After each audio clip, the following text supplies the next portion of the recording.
Hello and welcome to this video. In this lecture, we are going to go ahead and master the button in Android. So open your Hello World app project. So now let me change the place of this text view here. So now I want to add a button into our relative layout.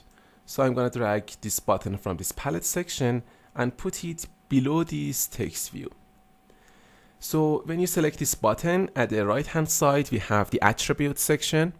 So these are the attributes that are related to this button.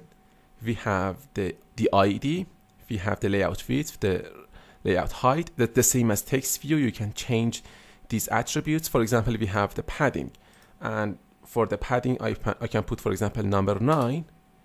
So let me change it to, for example, 100 dp as the padding.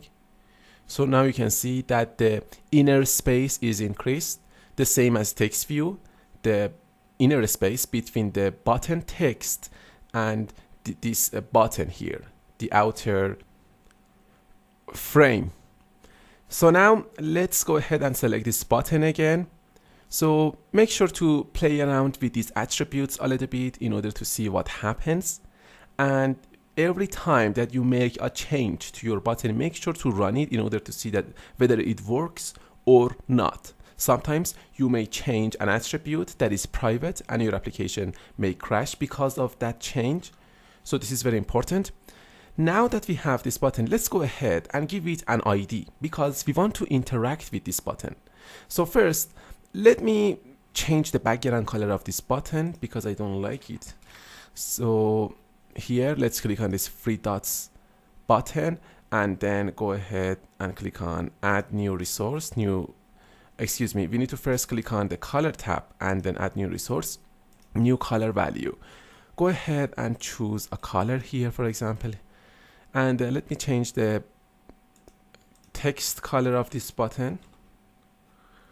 So I'm gonna search for the text color. I'm gonna click on the three dots button and then new color value. So the text color, I'm gonna use this value, orange.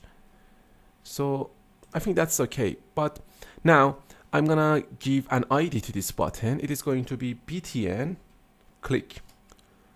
And also let's change the text of this button to click me. So I'm gonna search for the text attribute and then the text is going to be click me. So then you can see that the text of this button is not that visible. Let's change the text color to another value. I'm gonna go to new color and let's choose a blue color. So now it's much more better. So now what we want to do here with this button, we want something to happen when the user clicks on this button. Let's go ahead and run it. And now, when the user clicks on this button, I want to, for example, multiply two values together and output the result to the log. So at the bottom, we have something called logcat. And here we can output values here. So first, make sure to change this error to verbose here so that we can see all the values, all the information. And let me collapse this logcat area here so that we can see the design area. Now let's go ahead and click on this button on the design area and let's search for the click. Just type in here on click, actually on click. So this is an attribute for this button that we can specify a value for. So what does this onClick attribute do? This onClick attribute is going to be a function, a name of the function that we specify here inside this empty area. So we need to implement this function inside the Java area that is related to this layout, so that whenever this button is tapped or clicked, that function to be executed. So it may sound a little bit confusing, and that's okay because we haven't still covered the Java programming language. For now, we want to do something so that when the user clicks on this button, a multiplication, an operation to be executed and the result to be outputted to the logcat area. That's our job. So first we have this onClick attribute. For this onClick attribute, just type in here, button is clicked. So here you can see that for the name of this function that I specified as the value of this onClick attribute, I said button is clicked, and take a look at how I am writing this function. The first word starts with a lowercase letter, and each word after this first word starts with a capital case letter. And there must be no space between the function name. So for example, you can see that we have the button, and immediately after the button, we have the is, and then we have the clicked. There is no space here between the letters. A space is going to cause a compile error, and that's what we don't want to happen. A compile error is something that occurs when you write something wrong in your code and the compiler is not going to allow you to run the app. We have something called runtime error, and that is a bug that occurs when you run the app.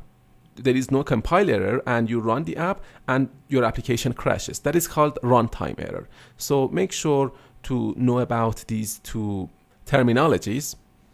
So now let's go ahead and open our main activity.java file. So at the top, just go and click on the view, tool windows, and then click on project so that you can see the Android view. Go ahead and open the Java folder, open the first package. So you can see the name of the package that we specified when we were creating the application. And here it is, the main activity.java file. Double click on it. And here it is, our Java file, our main activity Java file that is controlling our activity underline main.xml, the layout. So at the top of the file, we have the name of the package, our own package that we specified, com.morteza.cordy.hello-world app. This is the name of the package of the application. Next, we have something called import. So if I click on this positive sign, this plus sign, you can see that it's going to open all the import statements inside this file. So take a look at this first import statement. It says import android.support.v7.app.appcompat activity. What does the import statement does? It is going to import some libraries, some files from another file to our file here, to the current file. So it is getting the appcompat activity from the app package that comes from the V7 support. So here we need this statement so that we can use the appcompat activity here. Remember when we were creating the application, we checked the checkbox of the appcompat activity, and we said that we want to use this appcompat activity for backwards compatibility so that our app doesn't look different on older devices. So the next import statement that we use here is the android.os.bundle. So it comes from the Android OS, and we need this statement so that we can use the functions, the classes, and the objects from this bundle. So these are the import statements that are imported for us automatically.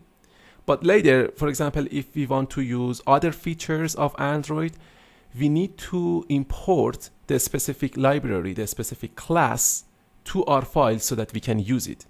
Without the import statement, we are going to have compile errors. So for example, you can see that here it says public class main activity extends appcompat activity. So for now, if it doesn't make sense, that's okay. We haven't still covered the Java. But take a look at this appcompat activity. This means that we are using this class, right? Let me delete this import statement that is related to the appcompat activity. I'm going to delete it. Now it is going to show us a compile error. A compile error doesn't allow you to run the app. If I try to run the app now, here, it is now going to show us an error. Let's wait. So here you can see that it says compilation failed. So this means that we have the appcompat activity inside our class, but we haven't imported the specific package to our file. So I'm gonna undo my action and I'm gonna import the appcompat activity, and now the error is gone. Or for example, let's delete this android.os.bundle. Now there is something wrong with the bundle and we cannot use this method. So let me undo my action again so that there is no error. Next, we have this piece of code. It says public. So what is this public? Public is an access modifier. That means that this class can be accessed from anywhere inside our project. So whatever files that we have inside the project can access this main activity class. This is public. And then we have the name, the keyword class that says that this is a class. So what is the class? For now, I just want to give you a simple definition. A class is just a blueprint that is going to allow you to create an instance. So we don't have to worry about blueprint or instances yet. For now, just know that a class is something that holds functions, methods, variables, and then we use this class to create objects or instances. So for example, let me show you the emulator. Take a look at this layout here. Our app is running, the Hello World app. So in object-oriented programming, everything is seen as objects. So you see here a layout that contains a text and a button. But there is an instance here, there is an object here. So this is an object that is created from this main activity class. So here we are seeing an instance of type main activity that is on the screen. So from now on, see everything in programming, especially in Java Android app development, as objects, because we are going to use object-oriented programming design pattern in order to create our Android applications. And that's why I say that you see here an object on the screen. So that's why we use the class. But for now, do not worry about the class.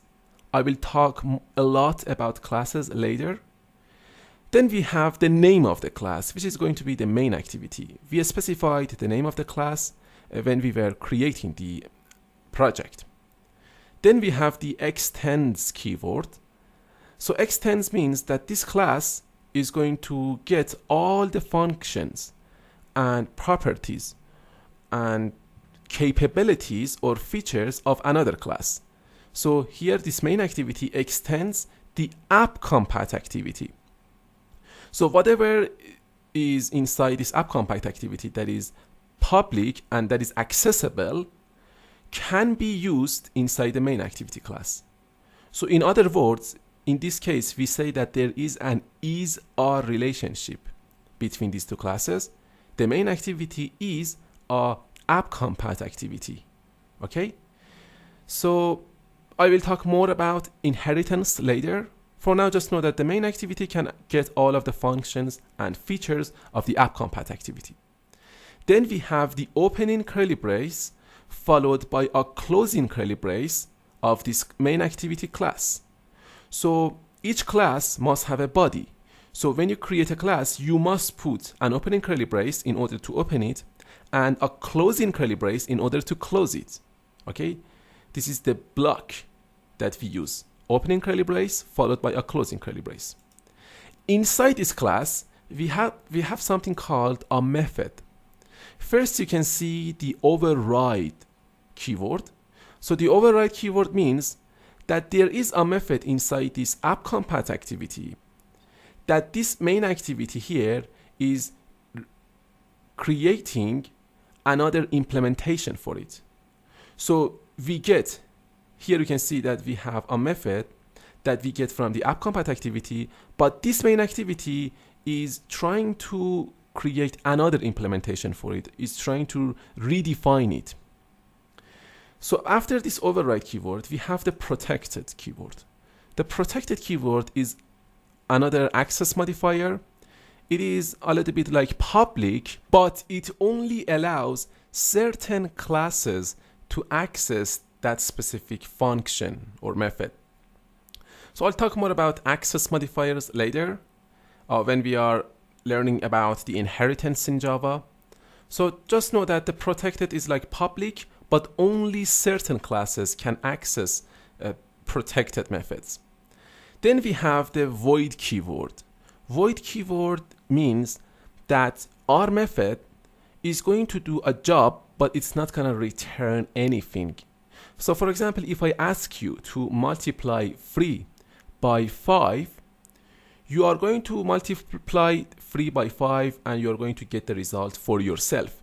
You are not going to return anything to me. But if I ask you to return 5 apples to me, you are going to return 5 apples to me. There is a return value here. So in this case, we have the void keyword, and it means that there is no return value here, and only a job, a specific task is going to be executed. Then we have the name of the method. It is going to be onCreate.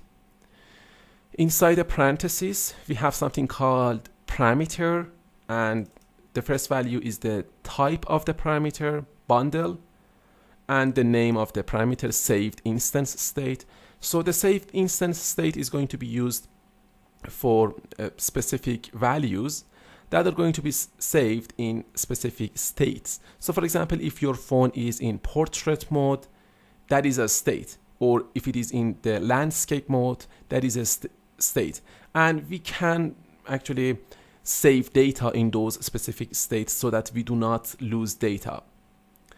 Then we have the body of the function or method, the same as the class. We have an opening curly brace followed by a closing curly brace. Next, we have the super keyword. So the super keyword refers to an instance of the super class. So now you might ask that what is the super class? The super class is the class that the current class inherits from or extends from. You can see that the main activity class extends from the AppCompat activity. This means that the main activity class is inheriting from the AppCompat activity, or in other words, this main activity here is the subclass of the superclass, which is going to be the AppCompat activity. So the AppCompat activity is the superclass here, and the subclass is the main activity here. So it says super. Super is an instance or object. I'll talk more about objects later. For now, if it sounds confusing, don't worry. We'll learn more about it. For now, I just want to introduce you to Java codes. It doesn't matter whether you get the whole idea or not. You just need to understand a little bit of what I'm talking about here. You just need to understand the structure. Then we have the super. So super is an instance of the superclass. And then we are calling, because I told you that the onCreate method is inherited from the AppCompat activity because of this override function, because of this override keyword. You can see that this method onCreate is already defined inside the AppCompat activity. So that's why we say super.onCreate. We are calling the onCreate version of this function from this AppCompat activity. And then we pass the saved instance state as the value to this method. If it sounds confusing, don't worry. For now, just let's go back to the next line of code here. We have the set content view. So the set content view method is going to get the layout that we specified for this activity. So it is the activity underline main, and it is going to be to set it as the view that we want to show to the user. So set content view r.layout. So the R class is the class that contains all of the references to our resources inside our project. This is a class that we do not change at all. We do not do anything with this class. It is a auto-generated class for us. So then we get the layout. We go to the layout and we go and access the activity underline main. By using this piece of code, we access our activity underline main and set it as the view that we want to show to the user, like this. Okay? So now that we learned a little bit about Java here, inside this activity underline main.xml, we specified an onClick value button is clicked. So I'm going to go ahead and copy this exact value button is clicked, and I'm going to go to this main activity.java. So here, before the ending curly brace of this class main activity here, I'm going to create a new method. Okay, I'll talk more about methods later and method creations, but for now, let's see how we can write a method. You can either put it here or you can just put it below this class definition here, but make sure that you write your function inside the main activity class. I can just type in here. First, you need to specify the return value of your method. Our method is going to be like the onCreate method, and it is not going to return anything. It is just going to execute a task. So I'm going to just type in here void. And next, we need to specify the name of the method. So I'm going to paste the button is clicked method here. I'm going to put a pair of parentheses. So because I told you that all of the UI components are views, so we need to specify a parameter of type view here. So with capital V, make sure just type in here view, and you can see that the autocomplete feature says that we get the view from the Android.view package. So because we want to use the view class from the Android.view package, we must import this package to our file. So now I put view here. You can see that another import statement at the top is added to our file, and you can see this import keyword Android.view.view with capital V. Remember, Java is a case-sensitive programming language, so there is a difference between a lowercase v and a capital V. This is very important. So now that we specified the type, then we need to specify the name of the parameter. So the name is going to be, for example, button view. It doesn't matter what name you specify here, but make sure you specify a name that is meaningful. So then we need to open and close our function or method by using an opening curly brace followed by a closing curly brace. So now what I want to multiply two values together. I want to say that we have a variable. So in Java, in order to create a variable, first you need to specify the data type of your variable. For me, it is integer, and then the name. For example, I can say result, the name of the variable.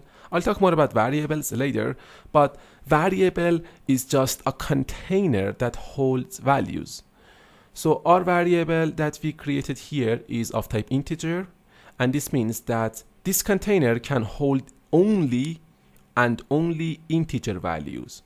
So I'm going to put an assignment operator here. So this little assignment operator that you can see here, it is not equal operator, it is an assignment operator. The assignment operator means that whatever we put at the right hand side of the operator is going to be assigned to the left hand side of the operator. So for example, if I put number 5 here, this number 5 is assigned to the result variable, to this container. So this is very important. And in Java, at the end of all statements, we must put semicolon. This is very important. So here we created a variable of type integer, the name is result, and we assigned the value 5 to this variable. But I want to put an operation here. I want to multiply number 5 by number 7. So we use the asterisk here as the multiplication operator here. You just need to hold down the shift key and then press on the number 8 key, I think, on your keyboard in order to create this asterisk operator. So number 5 multiplied by 7, semicolon. First, it's going to execute this operation. It's going to multiply number 5 by 7, and the result will be assigned to this result variable. And then we want to output this result to the log cat. So I'm going to refer to the log class.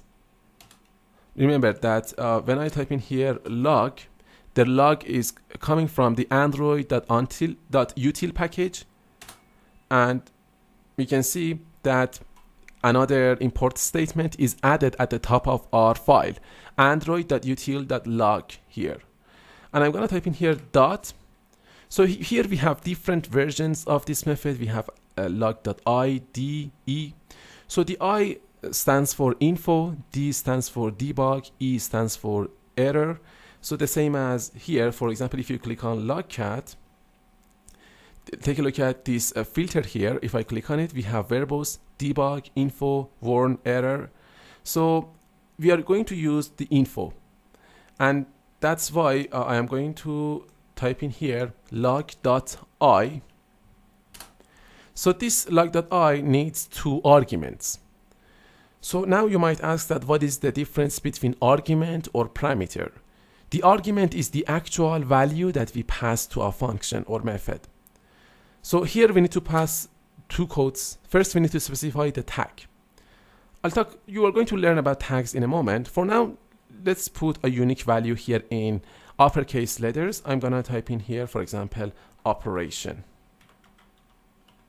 This is going to be the name of the tag, comma, make sure that you put this value inside the quotes, double quotes actually.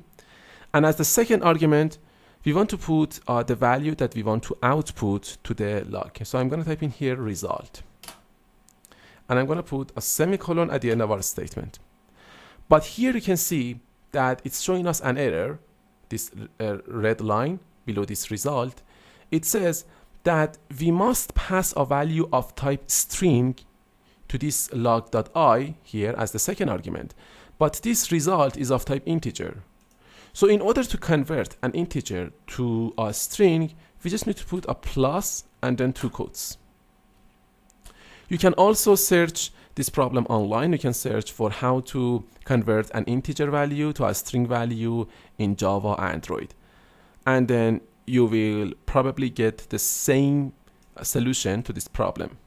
So result, when you put a plus sign and then 2 quotes in order to convert this result, which is of type integer, to a string value so that we can pass it to this log.I. Now, here I want to tell you that if I run the app and if I click on this click me button, now we should go to Android Studio and then open the logcat. So here, I'm gonna go ahead and inside the search area, I need to type in the tag that we specified for our log. So we said operation. I'm gonna copy this value and paste it inside the search area. Make sure that the filter is info. So here it is the value that we can see in the logs. So it works perfectly, but here let me tell you that you can see that our function name, if I hover my mouse pointer over it, it says method button is clicked is never used.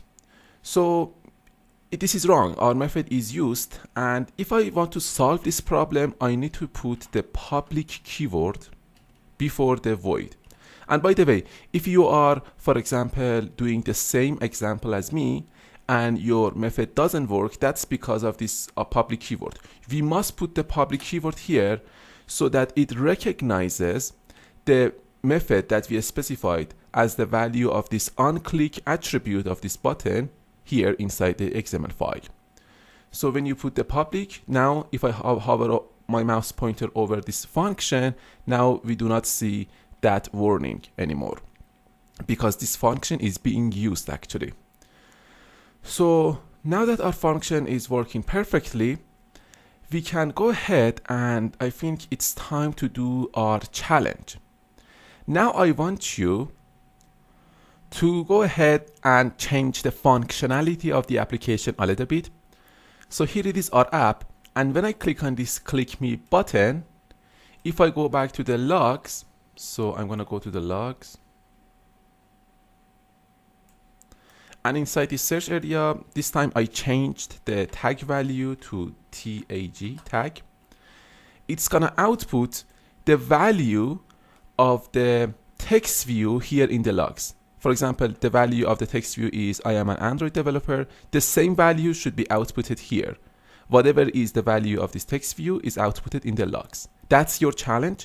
It might need a little bit of Googling, but go ahead, give it a go, and you can always continue watching this tutorial and see how I am going to solve this challenge.